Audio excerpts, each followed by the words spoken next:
This episode of the All About Nothing podcast is brought to you by Everplay Sports and Social. Look, for 10 years, I have absolutely enjoyed the time that I have spent every week playing in leagues that have been brought to us by Everplay Sports and Social, whether it's kickball, softball, bowling. Everything they do is just fantastic, and the way that they do it is just absolutely great. So I need you to know, right now they are signing up for their late fall leagues. Monday indoor volleyball over at Tri-City Leisure Center in West Columbia. That's going to be 5 weeks. You got Tuesday sand volleyball at Pollywogs. It's another 5-week session. Wednesday flag football, 7 weeks at B Avenue. Leagues are signing up right now through October 8th. That is the deadline. So make sure you go to everplaysocial.com, because if you don't, you'll miss out. Go do it now. You will have a great time. You get to be with friends, you get to meet new people, and you get to participate in sports that we did as kids. So go do it, everplaysocial.com. Proud to be a sponsor of the All About Nothing podcast. All right, good morning, everyone. This is the All About Nothing podcast kind of daily show. I am Barrettgruber, joined by Mr. Bill Kimler. You can follow us both across all social media. I am on everything at Barrettgruber. Bill is on everything at politicalbillsc. He is the host of Black, White, and Blue in the South with Dr. Jamil Brooks.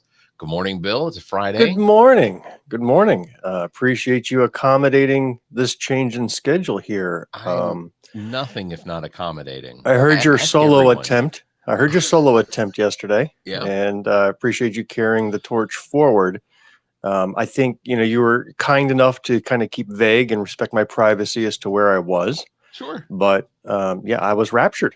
I mean, we were mocking about it, and it turns out I was sucked up into the air unexpectedly. I was one of the chosen, and I was birdieing you all the way from the sky, right? Just saying, F y'all, I'm out of here. And then I get up to be checked in at the pearly gates, and they saw that I had carved anti-ice into my belt buckle. And then they kicked my ass right back down to earth late yesterday. So here I am again and able to do your show. Well, I'm glad. Have we been taken down yet? No, not yet. No, because that was truly misinformation. I'm flagging it now for the lords of TikTok. That was misinformation, and you can definitely press that button. The new lords of TikTok, I guess. I as know. Of this morning. Explain to me how. And I don't think you're going to be able to, but how is it that the president can sign executive orders spending money that is not allocated to the executive branch of the government? How is that possible? I don't think it doesn't make sense to me. Does it make sense? Because he has a U.S. Congress that raises its hindquarters in submission to this president for anything he wants. So the power of the purse is with the U.S. Congress. Yeah. The U.S. Congress got on one knee and handed the purse to Trump. So that's how it's done. They could step up and stop this at any time, which by this time next year, or around this time next year, that will be the case. Congress is going to put a stop to this stuff, but that's why. And then I saw the latest that, with Larry Ellison of Oracle and all the data centers that he owns, that they're going to retrain the TikTok algorithm using US only data, which means hand selected data that this government possesses. And I'll tell you another weird thing. I don't know about you, but I use a VPN for all my internet stuff, and it routes me through, I think, Romania, because that's the language that keeps popping up in my browser. Okay. But I everything I do is through VPN, which should be standard protocol. So how are they going to know what is US data at this point? What's going to be remaining, I think, is not the tech savvy users who use VPNs and things like that for privacy. It's going to be the elderly grandma and grandpas who are on railing uninformed at the sky. It's going to be their data that TikTok's going to be trained on. TikTok is going to be useless. So this is an investment that's going to go up in smoke. Yeah, I honestly look at TikTok as being every time we get banned, part of me is like, fingers crossed. They're not going to. This is going to be a lifetime ban, and I'm just never going to have to acknowledge TikTok's existence again.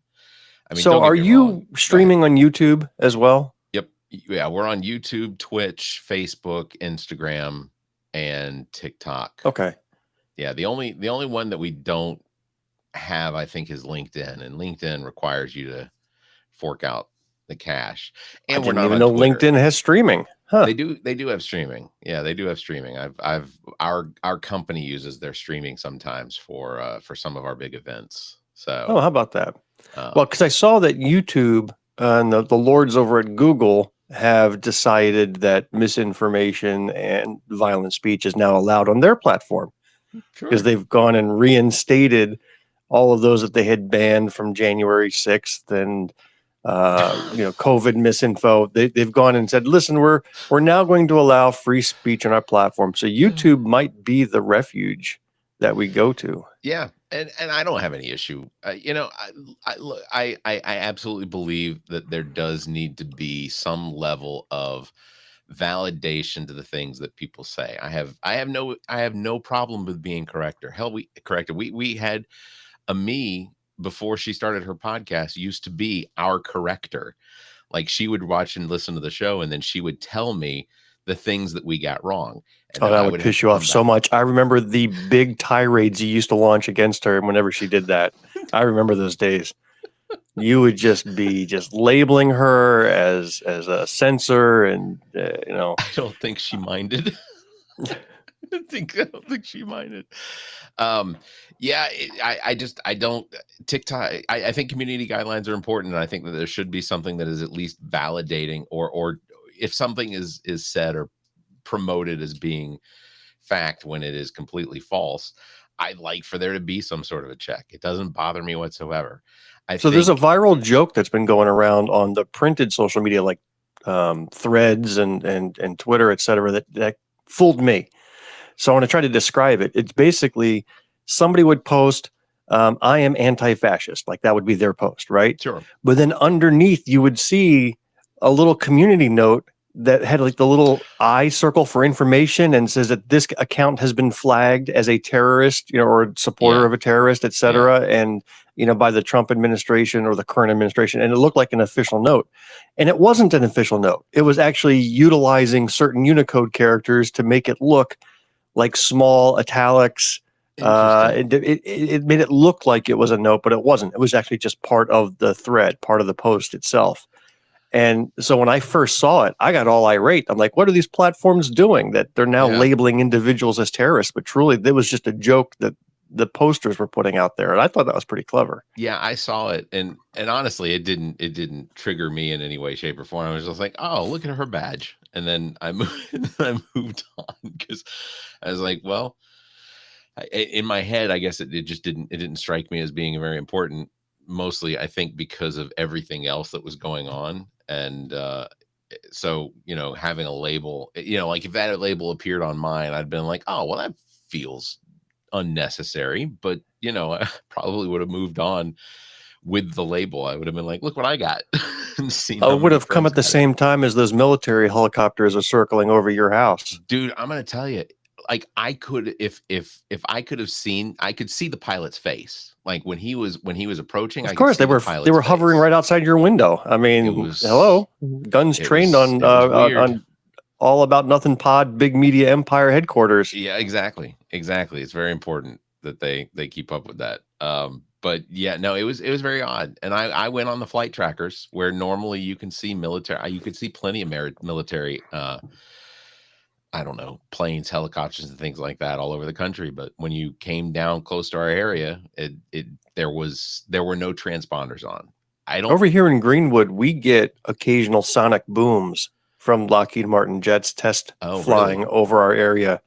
Yeah, and I don't know if you've experienced a sonic boom, but it shakes the house. Oh yeah, like it feels like somebody picked up a tree log and just slammed the side of your house with it, because everything shakes and it's loud and sounds like somebody just stomped on your roof. Yeah. Bizarre, but it happens every once in a while.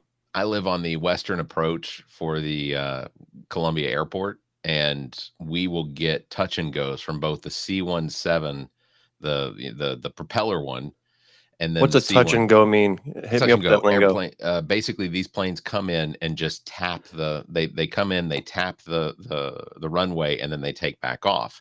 Columbia, South Carolina's airport is notoriously short.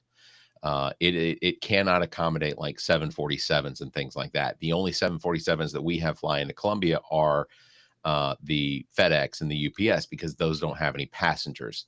So the runway being the length that it is, these military large globe-trotting, planes that carry tanks and things like that, they will come in and they will do what's called a touch and go, where they'll come in and they'll drop their gear, or not drop their gear, they'll drop their wheels. The wheels will hit the tarmac, and then they'll immediately throw on the thrusters and basically just take the plane and just go straight up. Yeah. Because with the jet engines that they have on them, they're the size of the Twin Towers when they were here. Did I tell you already that I saw that they're building a plane that's going to be the size of a football field? No shit. Did I share that with you? Yeah. So I read this, that they're in the middle of constructing or designing a plane that's 3 times larger than the largest plane today. So it is literally the length of an entire football field, and its sole purpose is to transport wind turbine blades. Okay. So they're finding it now impossible to put these on land vehicles and navigate the country to deliver them to where they need to go. So the plan is, you load up these long blades onto this specialty craft, again, the length of a football field, and then they fly it directly to whatever wind farm is being built, and they'll construct a special landing strip just for these planes, and you just land the plane there. But it would make me think about like those Marvel films, like Captain America and the Winter Soldier, and those shield crafts, that are the size of small cities floating in the air. Can you just imagine seeing a football field taking off and landing? How wild that would be to witness. Just the size of it. Your brain couldn't comprehend it. It would be awesome. I want to witness that. Yeah, that's pretty incredible. Did the president had a run at who? We're talking about him again? Yeah. I thought we already covered everything there was to cover about that guy. Well, he spoke at the UN on Monday, was it? Yes. I don't remember. Did we talk about it at all? I think we talked about the escalator, but that was about it. Well, okay. So that there have been several people, especially in the White House, that have really been pushing for him to get the Nobel Prize for peace. And with all of the nominations that came in, including one from Pakistan, our own state senators and governors and things like that have also been submitting his name. Well, the Nobel Prize committee came back and had some questions for him after his eulogy at the Charlie Kirk memorial. Some of those being around statements where he said, "I hate my opponents. I hate my opponents. Where's my prize?" Yeah, he said, "I do not wish any good for them." So the Nobel Peace Prize is coming back and they're saying, so I don't think they legitimately believe that Donald Trump was somebody that they want to give the prize to, because unless there was literally no one else on the list. I mean, and I'm not saying that everyone that's ever gotten the Nobel Prize for Peace has been, in my opinion, a valid recipient of them. And I don't know who all of them are, but it's the same as like Times Man of the Year. Hitler got Times Man of the Year, twice in the 30s and then once in the 40s. So twice more than I ever got. So good for him. I'm just saying it. So there are people that have gotten the award and not really been worthy of what the award is supposed to represent. But then didn't Trump take his Time Man of the Year altered cover and then frame it and put it in his office? It's on the wall in Mar-a-Lago right. And I can't remember exactly what ran the actual printed week that he has that on the wall. But it has nothing to do with Trump in that particular magazine. Yeah. It's just very narcissistic. Trump also claimed apparently that he has ended 7 wars around the world, including wars between Cambodia and Albania, which are like 4,000 miles apart. That's like it was close. It was a close call. Now I saw a meme that like somebody drew a map and stuck Albania and Cambodia right next to each other. Yeah, I saw one of those. But I didn't catch the reference. You're saying that he literally said Cambodia and Albania, that he stopped that war. Cambodia and Albania. Yeah, this was a claim. It is so difficult anymore to know what's joke and what actually occurred. It's impossible. Yeah. Yeah. Those poor fuckers over at The Onion have resigned en masse, saying we can't compete with reality anymore. Some of the stuff you sent me from The Onion, because it doesn't come up every single time. Like, I don't see it. But the interview with Kash Patel, oh yes, that was faked was fantastic. That wasn't fake. That was an actual question and response. I mean, as far as I know, I mean, is there anything there that indicated that was fake compared to the testimony he gave? 100%. That felt very real. And those actually could have been words from his testimony, just not related to the questions that were asked at the interview. He's weird. He's a weird little dude. That's all I can really put to that. You saw that the friendship statue in front of the Washington Monument was taken down. It was apparently it wasn't just Trump's I don't know, disagreement with the fact that there was a statue of him and holding hands with the notorious child sex offender, like Epstein. Couldn't think of his name. Oh, I thought you were trying to avoid saying his name to keep us from being banned. No, ultimately, I think that I think my brain had tried to move on from having that knowledge, and I had to re-trigger it. Like I was in a happy place where I didn't remember that Epstein had existed, which I think is what Trump tries to do every day, and then he's disappointed that he's reminded of just all the offensive things he very potentially allegedly did with Jeffrey Epstein. But no, they removed the statue because apparently the permit only allowed for like a certain size statue, and this one exceeded the size by a lot. It's those damn Democrats breaking the law, always breaking the law. It was supposed to be 6 feet in height. They made it 8, breaking the law. It's I think they'll do it better next time. I think the likelihood is that the permit that gets issued, whatever statue they create or whatever, monument, because it was put up for Friendship Month, which I guess I hope October. He is hounded with this until the end of his days. Like when he went to the UK and the people of England rose up to that occasion and flooded the country with Epstein references. Good for them. We should only put in half that effort here in the U.S. Yeah, that was a good showing. The fact that at the Windsor Castle, which is a tourist attraction, I guess it's a private residence, but there are sections of it that are available to the public. And the fact that while he's at the Windsor Castle eating a meal, someone took a high definition projector and put the image of Trump and Epstein together on one of the round pieces of the castle, and they left it up there for hours. There was a story that apparently the projector burned out at one point, and they had 3 on standby ready to go in case of the burnout. Well, I have it on good authority that over the scientists and R&D staff over at Antifa headquarters are working on a holograph projector that's going to be able to create images that are visible from a tri-state area above DC. And they're getting ready to reveal it because you can't just take that down, right? It's going to be amazing when that comes through. So they're working hard on it, and I think they're now in QA mode. So we should be seeing that shortly.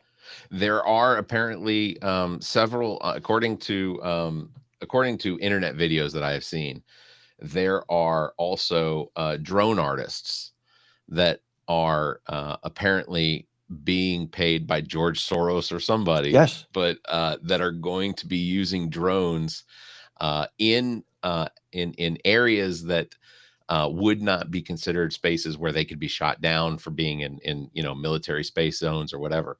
But they plan on projecting very high quality looking images of Trump and Epstein, as well as adding verbiage to the sky. And there's one guy that says that as soon as he's got access to the Epstein files, like if they get released, which I think that they will eventually get released, that he plans on running like a Star Wars script of the actual Epstein files using drones. Oh, wow. Wow. Beautiful. And like somebody in a comment was like, you all do it. There's no way you guys want to see Democrats on those lists. I was like, I don't want to see any names on that list except for one. But that just shows you the mentality, because they don't want to see their guys on the list. So they assume the other side doesn't want to see theirs. Yeah. And we're like, F it, show it all. We don't care. Show every name, every single person that caused harm to any child or teenager that wasn't of age to make a decision for themselves without. Yeah, every single one of those people should be drugged through court. And I'm not one of those. I'm not in favor of capital punishment, but I will just say up to that point, every single one of them should be convicted of, or at least a trial, and then absolutely put under the jail if necessary. So let me pivot to a brand new subject, because I want to tell this to you before time runs out. So I was in Atlanta this yesterday for work. So I went Wednesday night, work yesterday, and back home now.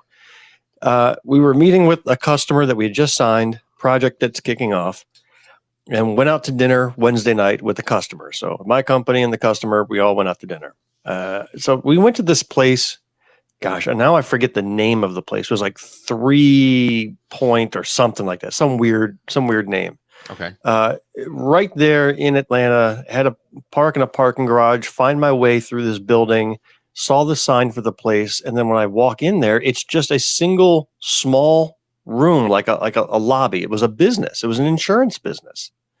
And there was one lady there at the reception desk, and there was like maybe a couch and bookcases just filled with like insurance looking documents. And that was it. I mean, it was a very small reception room, maybe 6 feet by 4 feet. I mean, we're not talking like the size of your room there, right? Yeah. And I said, I'm here to meet with, so and so. And she looked down at us. She goes, okay. And she pushes a button on her desk, and one of the bookcases swivels open, and behind the bookcase reveals this fancy exclusive club with people walking around with cocktails and a bar and stuffed heads of animals on the walls. Okay, yeah. And I was like, what the F is this? And so I walk in there, and apparently it's a private club that somebody from my team has a membership to. And this is where we ended up entertaining these guests.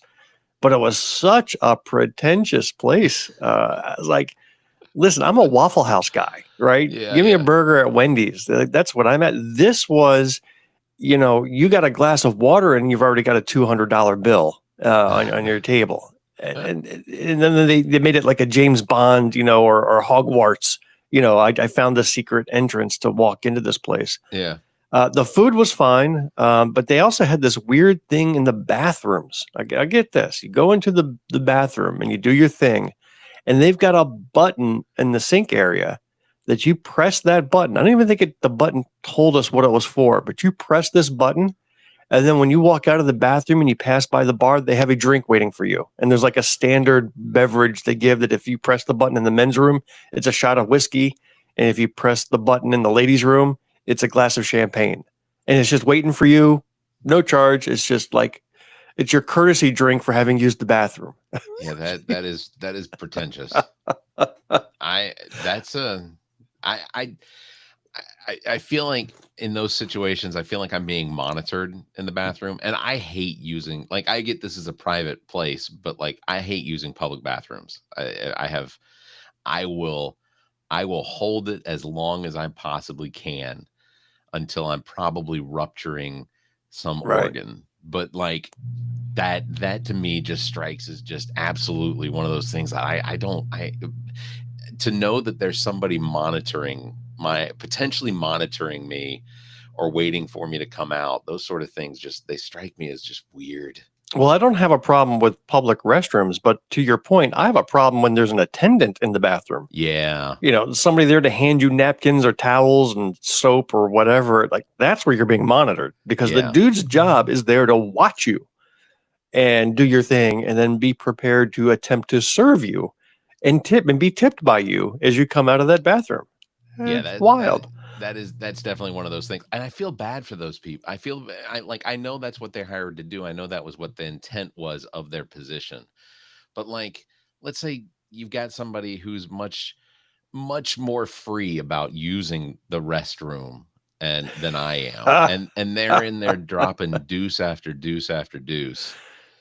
And you're the guy that's standing in there as the attendant with just smile on your face, just wait. Like, do you have to have some sort of special Tom Cruise Mission Impossible surgery where they remove like the smelling nodes out of your nostrils? Or it's just weird. That's weird. Yeah, I don't know. Okay, so I wanted to ask you about something else that felt weird, because yesterday Pete Hegseth, I know you're going to be like, oh, whiplash. Pete Hegseth has ordered like some 800 generals and admirals to show up in Virginia next week under this emergency meeting. We've never seen anything like this before. And I guess I want to understand what it is that's going on, but there's nothing that's been said. So I have two theories. One of which is that this is some giant photo op that they want to do for the president. They want to get the president to take a picture in front of all of these generals from all of that have been stationed all over the world. Or this is an authoritarian move where they're going to tell the generals, get in line, resign, or be fired. And I know I'm speculating on what this potentially could be, but it feels very awkward.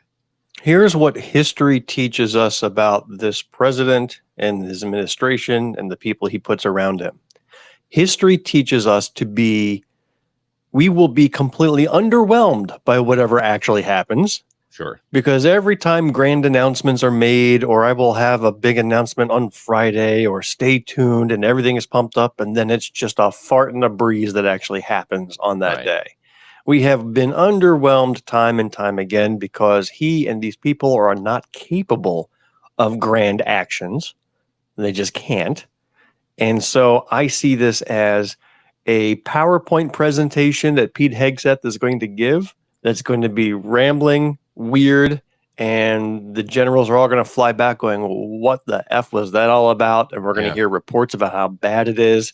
And then the Trump administration is going to try to root out the leakers and try to spin it the other way. It's just going to be underwhelming. That is where I'm going to put my $10 bet on. Okay. That it's going to end up being a big, underwhelming wet fart at the end of the day. Well, you are anything if not correct most of the time. So, as somebody who's been raptured and returned with the gift of foresight, I can tell you this with certainty. Yeah, I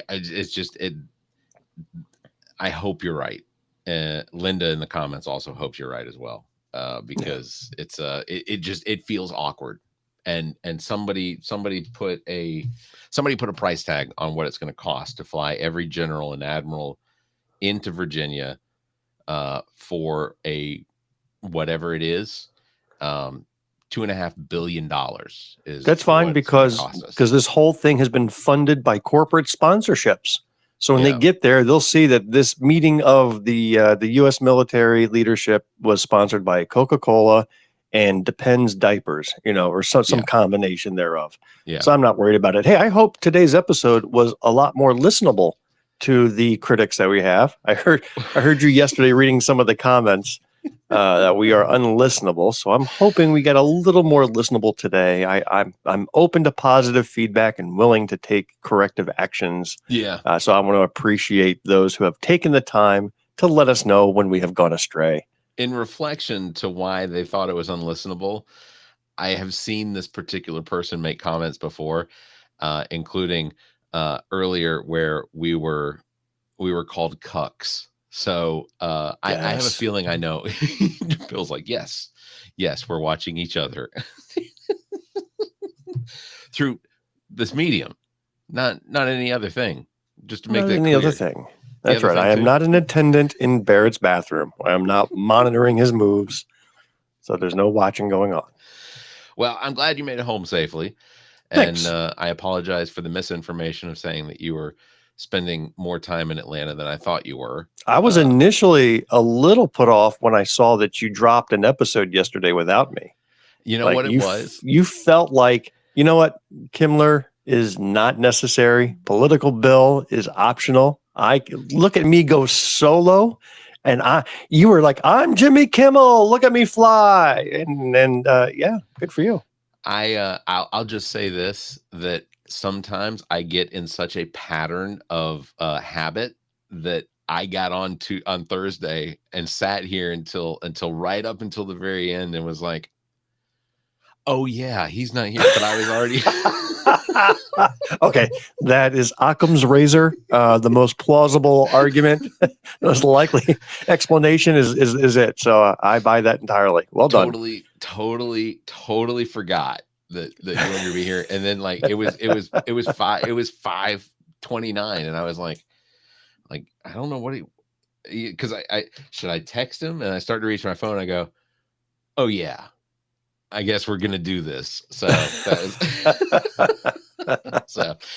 Well, listen, again, I'm glad you're home, and I do appreciate every morning that you get up and do this with me, because it's fun for me.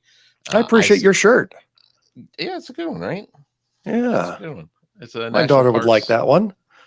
National Parks shirt given to my friends Sarah Jane Byers, who does a few segments on the All About Nothing podcast every now and then, just to express from her perspective, because I don't think our podcast has enough female, especially in her generation, voices on it. So I appreciate when she's able to put one of those little episodes together for me. So we have episode coming up on Monday that we do a walkthrough of the haunted house, or the haunted attraction that I interviewed Shelby and O'Shawn last week.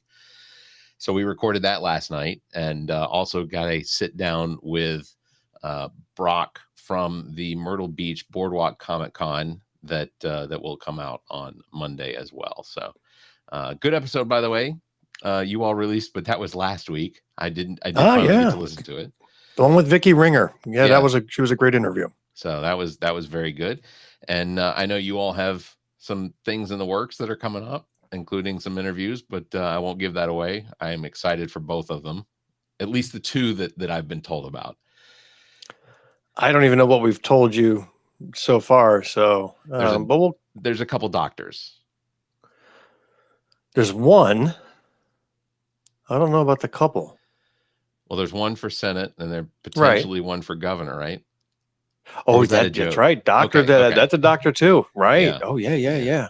So that's very exciting.